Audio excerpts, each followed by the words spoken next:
The investigation that ABC launched wasn't just for show. They brought in outside consultants to review not just this incident, but the culture of their newsroom more broadly. Other staff members started speaking up about similar comments they'd heard over the years. Casual dismissals of athletes, particularly women and particularly women of color. The Gauff comment wasn't an isolated incident. It was part of a pattern that people had been uncomfortable with, but hadn't felt empowered to call out until now. Price eventually issued an apology, which was read by his lawyer because ABC wouldn't let him appear on air. The apology said all the expected things about how he didn't mean to be disrespectful, how he has tremendous admiration for Coco Gauff's accomplishments, how he was speaking casually and his words came out wrong. But here's the problem with that apology. It felt hollow. It felt like something written by a PR team trying to minimize damage rather than a genuine expression of understanding about why what he said was so harmful. He claimed he was just making an observation about how seriously young athletes take their platform, that he wasn't diminishing her impact. But that excuse doesn't hold up when you actually listen to his tone in the video. The sarcasm was obvious. The eye roll was practically audible. He was absolutely dismissing her, and trying to walk that back after getting caught doesn't change what he actually meant when he said it. The broader conversation that emerged from this incident was actually more important than what happens to one news anchor's career. People started talking about how female athletes are constantly told to just shut up and play, how they're criticized for having opinions on social issues, how they're expected to be grateful for the opportunity to compete and not use their platform for anything beyond promoting sponsors. Meanwhile, male athletes who speak out get called brave and courageous. The double standard is obvious once you start paying attention to it. Gauff has been vocal about social justice issues since she was a teenager. She spoke at protests, she's used her platform to talk about equality and representation, she's been intentional about being more than just a tennis player. And for some people, that's threatening. They want athletes to stay in their lane, entertain them, and not challenge anything. Price's comment reflected that mindset perfectly. The idea that tennis is just tennis, and that Gauff should focus on that rather than thinking she can inspire change or have impact beyond the court. But here's what people like Price don't understand. Athletes have always been more than just entertainers. Muhammad Ali used his platform to fight against injustice. Billie Jean King fought for gender equality. LeBron James opened schools and speaks out constantly about social issues. Athletes have huge platforms and massive influence, especially on young people. Telling them to shut up and dribble, or in Gauff's case, shut up and serve, is trying to deny them their humanity and their right to care about things beyond their sport. The fact that Price had been in media for 2 decades and still didn't understand that shows how deep the problem goes. It's not just one guy saying one dumb thing. It's an entire industry that has historically been comfortable dismissing young women, particularly young black women, when they dare to believe their voice matters. The leak might have been about Price, but the conversation became about something much bigger. ABC ultimately decided to extend Price's suspension indefinitely, which is corporate speak for he's probably not coming back, but they're not officially firing him yet to avoid legal complications. His agent released a statement saying he's taking time for reflection and education, which is what people say when they're trying to salvage what's left of their reputation. Whether he actually learns anything or just waits for the news cycle to move on remains to be seen. Meanwhile, Gauff went on to win the entire Wuhan Masters tournament. She gave a speech after the final that didn't mention the controversy at all, but everyone understood the subtext. She talked about staying focused on what matters, about letting results speak louder than words, about being grateful for people who support her journey. She thanked her team, her family, and her fans. She was gracious and poised and completely in control of her narrative. The incident became a teaching moment in journalism schools and sports media programs. Professors started using it as an example of how off-air behavior still matters, how microphones can always be live, how personal biases can leak into professional settings even when you think you're being careful. It's a reminder that, in the modern world, there's really no such thing as truly private comments when you're in a position of public influence. Everything can be recorded, everything can leak, and everything has consequences. For Gauff, the whole situation probably felt exhausting and frustrating, but she handled it with a maturity that belies her age. She didn't need to engage with the drama directly. She didn't need to defend herself or explain why she deserves respect. She just kept doing what she does, which is winning tennis matches and using her platform thoughtfully. That's the best possible response. Let your work speak for itself and don't get dragged into arguments with people who already made up their minds about you. The sponsors who stood by Gauff throughout this saw their investment pay off. Her grace under pressure made her even more valuable as a brand ambassador. She proved she won't be rattled by criticism or disrespect. She showed she can handle controversy without creating more controversy. Those are qualities that companies love in their spokespeople. As for Price, his career might eventually recover in some form, but it'll never be what it was. He'll always be the guy who got caught on a hot mic dismissing Coco Gauff. That's his legacy now. That's what people will remember. The decades of solid work he did before this will be overshadowed by 37 seconds of revealing his true feelings when he thought nobody was listening. That's the thing about character. It's not who you are when cameras are on and you're reading from a script. It's who you are in the unguarded moments when you think nobody's paying attention. The instant regret that Price must be feeling is probably overwhelming. Knowing that if he'd just kept his mouth shut for another 30 seconds until the commercial break was actually over, none of this would have happened. His career would still be intact. His reputation would be fine.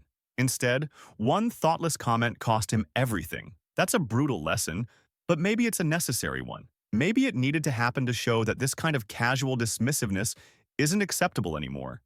That there are real consequences for disrespecting athletes who are using their platform for good.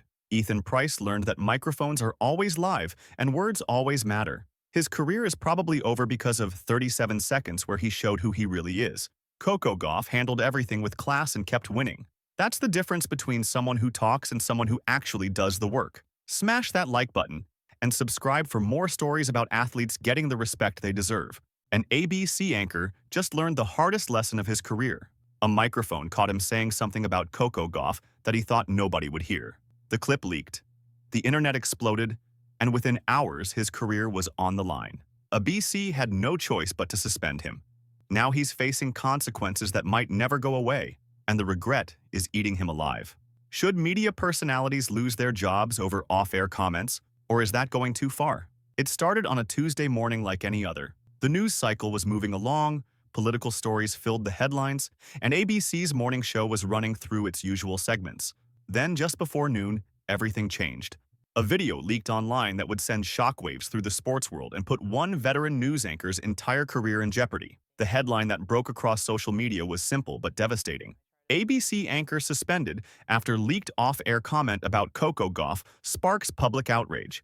Within minutes, social media absolutely exploded. Twitter, or X as it's called now, became a battleground of opinions. Hashtags started trending globally before most people even knew what had happened. Sports journalists were scrambling to get the full story. Fans were flooding every platform with reactions ranging from fury to heartbreak. And at the center of this storm was Coco Gauff, the 21-year-old tennis champion who had already become so much more than just an athlete. She represents a generation that refuses to stay quiet, that demands respect, and that won't accept being talked down to by anyone. The leaked video came from an anonymous Reddit account. It was only 37 seconds long, grainy quality, but the audio was clear enough. The footage was recorded during a commercial break on ABC's flagship morning program. The anchor in question was Ethan Price, a guy who'd been with the network for nearly 2 decades. He was polished, well-spoken, respected in his field. His voice had covered everything from presidential elections to natural disasters to international crises. He was the kind of anchor people trusted. Until this moment. In the clip, Price was caught off guard. His microphone was still live, even though they were on commercial break. He was talking to his co-anchor, laughing and shaking his head. Then he said the words that would change everything. He muttered, "You know, for someone so young, Coco sure acts like she's saving the world. It's just tennis, not a revolution." His co-host gave an awkward laugh, clearly uncomfortable but not pushing back.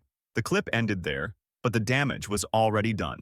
Within an hour, that 37-second video had been shared 12 million times. The reaction wasn't just fast, it was volcanic. Tennis fans were furious. Athletes from multiple sports were weighing in. Civil rights advocates were calling out the deeper implications of what he said. Because here's the thing. The problem wasn't just the words themselves. It was everything underneath them. The tone, the casual dismissal, the condescending attitude, the suggestion that a young black woman couldn't possibly be doing something meaningful, that her impact couldn't extend beyond hitting a tennis ball. Social media posts started flooding in from all directions. People were writing things like, "Coco Gauff is saving the world. One voice, one victory, one message at a time." Others posted, "If confidence in a young woman threatens you, maybe you're the problem." The sentiment that kept appearing over and over was, "This isn't about tennis, it's about respect." Within 24 hours, the hashtag #StandWithCoco became the #1 trending topic globally, not just in the United States, but worldwide. Sponsors who work with Gauff started issuing statements supporting her. The WTA released a message emphasizing their zero tolerance for disrespect toward athletes. And ABC, a network that was already dealing with internal cultural issues and criticism about their workplace environment, was forced to respond quickly. The pressure was building by the hour, and they couldn't just ignore this or hope it would blow over. By Wednesday afternoon, ABC News President Dana Whitmore made the official announcement. The statement read, "Effective immediately, Ethan Price has been suspended pending internal investigation into his off-air remarks concerning Coco Gauff. ABC holds itself to the highest standard of professionalism and inclusivity." The newsroom apparently went silent when the internal memo circulated. Price's chair sat empty during the evening broadcast that night. His social media accounts went dark. He completely disappeared from public view. But outside ABC's offices, the debate only grew louder and more intense. Some people defended Price, arguing that it was a private comment taken out of context and that everyone says things they don't mean during casual conversations. Others saw it as a symptom of a much deeper problem, a bias in media that's been ignored for too long. The incident became about more than just one anchor's mistake. It became a conversation about how young black athletes, especially women, are treated differently, how their accomplishments get minimized, how their voices get dismissed.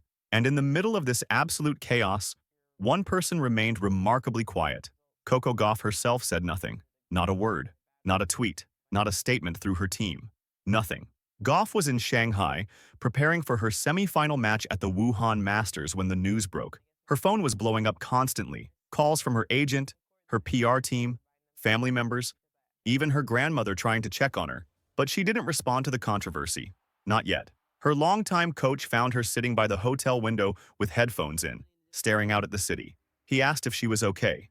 She nodded and said something along the lines of, "Just thinking about how quickly people show who they really are." Her coach asked if she wanted to respond publicly. She looked at her phone, at the millions of mentions and the hashtags and the headlines all screaming her name. Then she smiled slightly and said, "No, not yet." She said the court would be her reply. Then she went to sleep early that night, not angry, but focused, determined, ready. The next evening, Gauff stepped onto the court in Wuhan for her semi-final match. The stands were packed. The atmosphere was electric. Cameras zoomed in on her face as she adjusted her visor, and her expression was completely calm, unshaken. The commentators were speaking carefully, trying to balance talking about tennis while acknowledging the tension of the moment. They kept saying things like, "It's been a heavy 48 hours for Coco Gauff, but she looks completely locked in." She didn't need to give interviews or make statements. Her racket spoke for her. Every forehand she hit screamed defiance. Every serve was a statement. Every sprint to the net was her way of saying she's still here, still competing, still winning.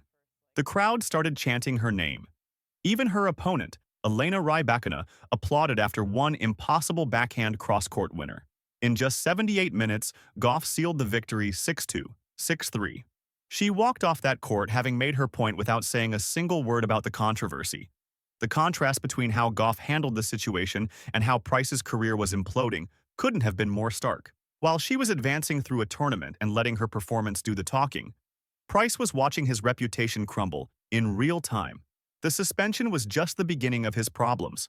Sponsors started quietly distancing themselves from him. His scheduled speaking engagements were canceled. Media colleagues who had worked with him for years were writing think pieces about unconscious bias and the responsibility that comes with having a platform.